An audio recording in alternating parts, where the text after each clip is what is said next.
पर आत्मा मंथन करने वाली बात यह है, जीवन के छोटे से छोटे पहलू में भी अगर देखें, जो सबका अपना अपना है, पर्सपेक्टिव जिसे कहा जाता है, ये मेरा पर्सपेक्टिव है, ये मेरा दृष्टिकोण है, ये मेरा हिसाब है, जो सबका अपना अपना है, मेल नहीं खाता, वो सत्य कैसे हो सकता है?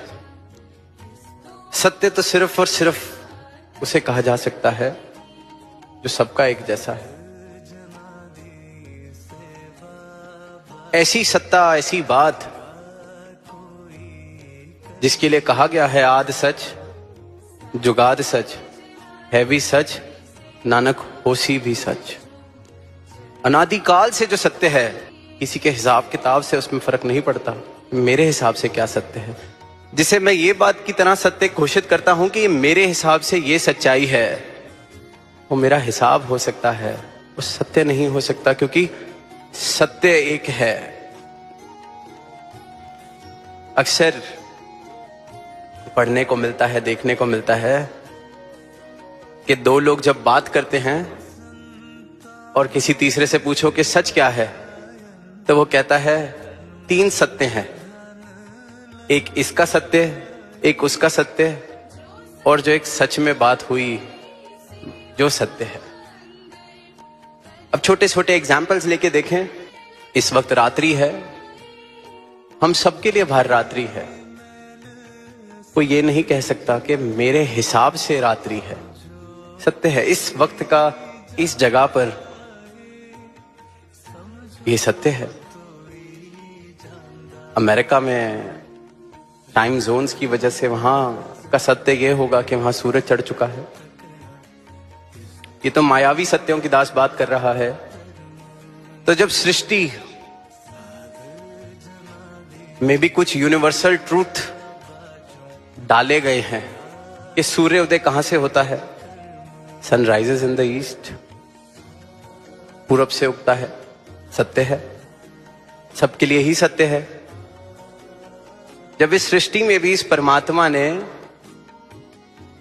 ये झलक दी है कि जो मेरी बनाई हुई सृष्टि है उसमें प्यास सबकी पानी से ही बुझती है, ये सत्य है।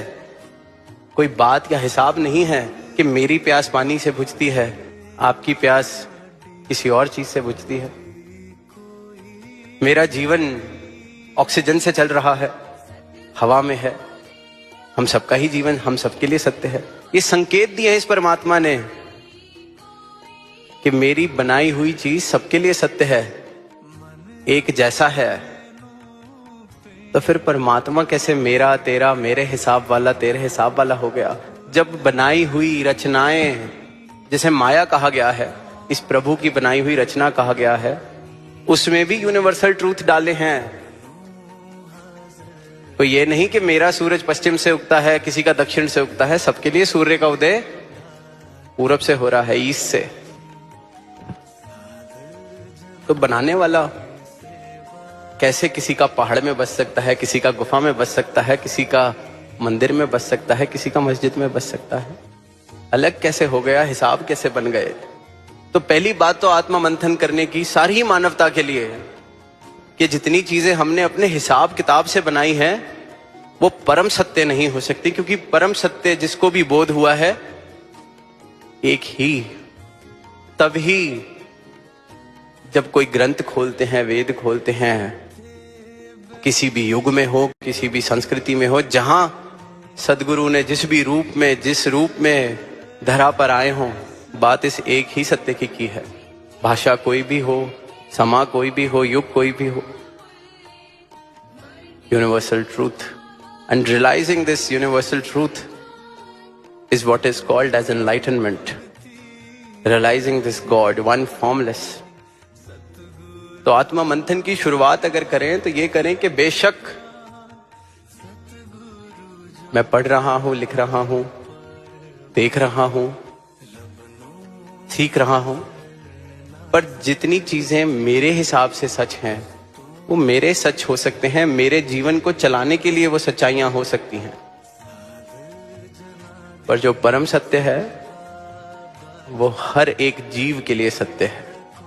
ये परमात्मा बराबर है, सब में बराबर बस रहा है, सबके लिए बराबर बस रहा है। एक एक मानव हकदार है इसकी प्राप्ति का।